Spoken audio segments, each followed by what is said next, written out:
मई 2021 में ये पॉलिसी पास करके एलजी साहब के पास मंजूरी के लिए भेजी गई। पूरी पॉलिसी को बहुत ध्यान से पढ़ा कि इसमें ये परिवर्तन कर दो, ये परिवर्तन कर दो, इस तरह का बदलाव करो। एलजी साहब के सारे सजेशंस को स्वीकार करके उसको एलजी साहब ने मंजूरी दी। कुछ बदलाव हुआ, एलजी ऑफिस ने अपना निर्णय बदला। यहीं पे इसकी सारी जड़ है कि किस तरह से नुकसान हुआ, ताकि कुछ वेंडर्स को फायदा पहुंचे और कुछ को नुकसान पहुंचे। मैं इसीलिए इस मामले को पूरे को सीबीआई के सामने भेज रहा हूं। इस मामले की जांच होना बहुत जरूरी है। आपको जानकारी है कि सरकार ने 2021 में मई के महीने में नई एक्साइज पॉलिसी पास की थी। कैबिनेट ने इसको पास किया था। पहली पॉलिसी में 849 दुकानें बहुत अनइवन तरीके से बटी हुई थी। किसी किसी वार्ड में 20-20, 25-25 दुकानें थी, तो कहीं बिल्कुल नहीं थी। कई ऐसे मॉल्स थे जहां पर 10-10, 15-15, एक जगह तो शायद 20 दुकानें थी एक मॉल में। कई जगह मार्केट्स में बिल्कुल दुकानें नहीं थी। मई 2021 में ये पॉलिसी पास करके एलजी साहब के पास मंजूरी के लिए भेजी गई। इस पॉलिसी को मंजूरी देने से पहले एलजी साहब ने पूरी पॉलिसी को बहुत ध्यान से पढ़ा और उसमें कई महत्वपूर्ण और बड़े बड़े सजेशन दिए कि इसमें ये परिवर्तन कर दो, ये परिवर्तन कर दो, इस तरह का बदलाव करो। एलजी साहब के सारे सजेशंस को स्वीकार करके कैबिनेट ने फिर से जून में नई पॉलिसी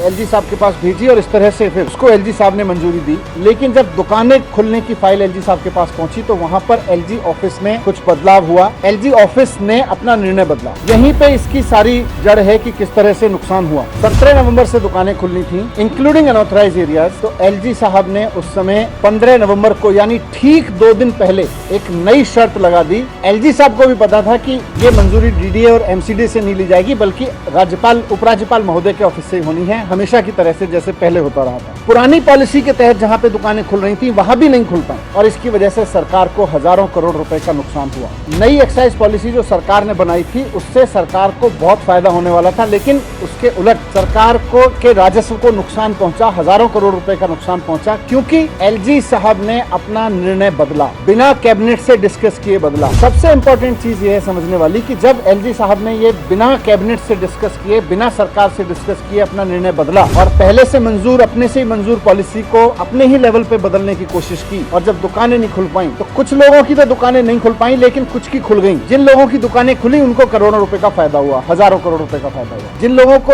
अनऑथराइज एरिया में दुकानें खोलने का लाइसेंस मिला था उनकी नहीं खुली। इससे जानबूझ के उनको फायदा पहुंचाया गया ताकि कुछ वेंडर्स को फायदा पहुंचे और कुछ को नुकसान पहुंचे। मैं इसीलिए इस मामले को पूरे को सीबीआई के सामने भेज रहा हूं। इस मामले की जांच होना बहुत जरूरी है कि कैबिनेट से, सरकार से पास प्रस्ताव जो एलजी साहब ने पहले मंजूर कर दिया था उसको स्टैंड पे उन्होंने चेंज क्यों किया, जबकि सरकार ने उनको लिख के भी दिया कि आपका जो ये स्टैंड है इसकी वजह से सरकार को हजारों करोड़ रुपए का नुकसान हो रहा है। उसके बावजूद उन्होंने अपना स्टैंड चेंज नहीं किया और एलजी साहब ने ये निर्णय खुद लिया या किसी के दबाव में लिया, और इसके बदले किस किस को कितना फायदा पहुंचा, इन सारे प्रश्नों की जांच होना बहुत जरूरी है। मैंने सीबीआई को लिखा है और मुझे पूरी उम्मीद है कि सीबीआई इस पर निष्पक्षता से जांच करेगी।